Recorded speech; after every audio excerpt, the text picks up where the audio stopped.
Hello, everyone, and welcome back to Native Echo Podcast, where we make English simple and enjoyable.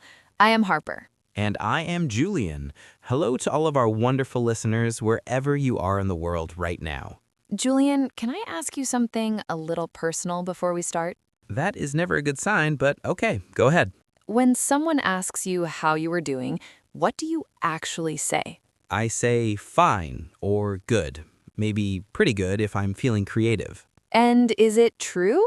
Almost never. See, that is exactly what I wanted to talk about today, because I feel like most of us are walking around saying fine and good and pretty good, and underneath all of that, we are just tired. Oh, that is very real. I said I was fine 3 times yesterday. Once to a colleague at work, once to my neighbor in the hallway, and once to my mom on the phone. And how are you actually feeling? Like someone had quietly removed all the energy from my body and replaced it with nothing. Yes, exactly like that. And the funny thing is, nobody actually wants to hear the real answer. If I said that to my neighbor, she would not know what to do with it.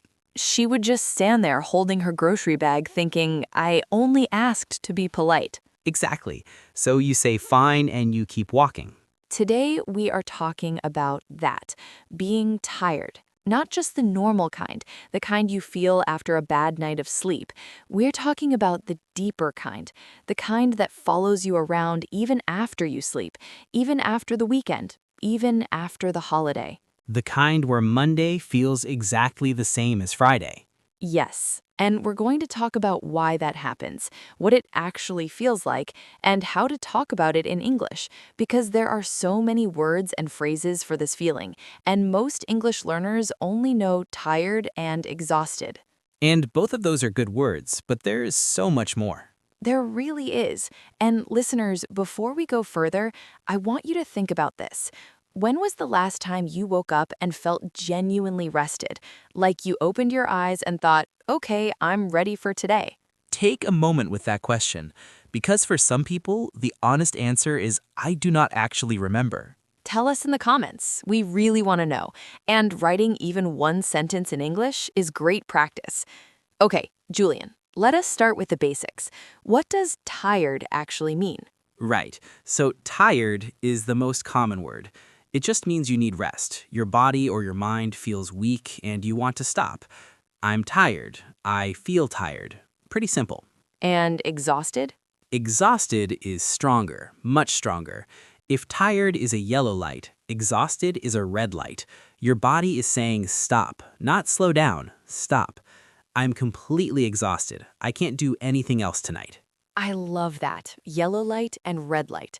Okay, and there's another one I want to add. Drained. Oh, drained is a good one. What does it mean exactly? So, drained means your energy has been completely used up, like a phone battery at 0%. You had energy at some point today, but something or someone took it all. I feel completely drained after that meeting, or I had a long conversation, and now I just feel drained. That word makes a lot of sense, actually, because sometimes you're not tired from physical activity, you're tired from talking to people, or making decisions, or dealing with a stressful situation. Yes, and that kind of tiredness is interesting because you can't always explain it. You didn't run a marathon, you sat at a desk, and yet you feel like you ran a marathon. That's the most confusing kind of tired, because people look at you and say, but what did you do today? And you say, I sat at my computer for 8 hours, and they say, that doesn't sound so hard. But it really was, because mental work is real work, even if you can't see it. Exactly. Okay, listeners, let's talk about something that I think a lot of you will recognize. Have you ever had this experience? You're looking forward to the weekend all week. Friday comes, you feel relieved. Saturday, you sleep in. And then Sunday night, you feel almost as tired as you did on Friday. Oh, I've had this so many times. The weekend happened, I slept, I watched something, I did nothing urgent, and I still feel flat on Sunday. Flat. I like that word. What does it mean when we say flat here in this context? So, flat here means low energy, low mood, a little empty inside. Not sad exactly, but not good either. Just flat, like nothing is happening inside you. I feel kind of flat today, or I woke up feeling flat and I don't know why. And that feeling is actually a sign that the tiredness is not just physical, it's something else. Right. And I think this is where we need to talk about a word that a lot of people have heard, but maybe don't fully understand: burnout. Burnout, yes. Can you explain that one, Julian? So, burnout is a state of complete physical and emotional exhaustion. It usually happens after a long period of stress or overwork. It's not just one bad week, it's weeks or months of pushing yourself too hard, and eventually your body and mind just stop cooperating. The word itself is very visual, right? Like a fire that burns so brightly for so long that now there's nothing left. Yes, exactly. The fire went out, and burnout feels like that. You used to care about things, your job, your projects, your plans, and now you look at them and you feel nothing, not even frustration, just emptiness. That emptiness is one of the signs, and I want to name a few more because I think listeners might recognize some of these without knowing there's a word for what they're feeling. Julian, have you ever had a day where everything felt like too much effort? More than once. There are days where even replying to a simple message feels like climbing a small mountain. That feeling has a word: overwhelmed. When you feel overwhelmed, it means there's too much happening at once and you can't handle it all. Your brain feels full. Everything feels urgent and heavy. I feel so overwhelmed right now. Or I got to work and immediately felt overwhelmed. And here's the interesting thing about overwhelmed. You don't have to have a lot going on to feel it. Sometimes life isn't even that busy, but your energy is so low that even normal things feel like too much. Because it's not about how much you have to do, it's about how much capacity you have left. Capacity, that's a useful word here. Your capacity is the amount of energy, time, or ability you have available right now. So, on a good day, your capacity is high. You can handle a lot. On a hard day, your capacity is low. Even small things feel heavy. And I think most people never think about their capacity. They just keep saying yes to things, keep adding to the list, and wonder why they feel crushed by the end of the week. Crushed. That's another good word.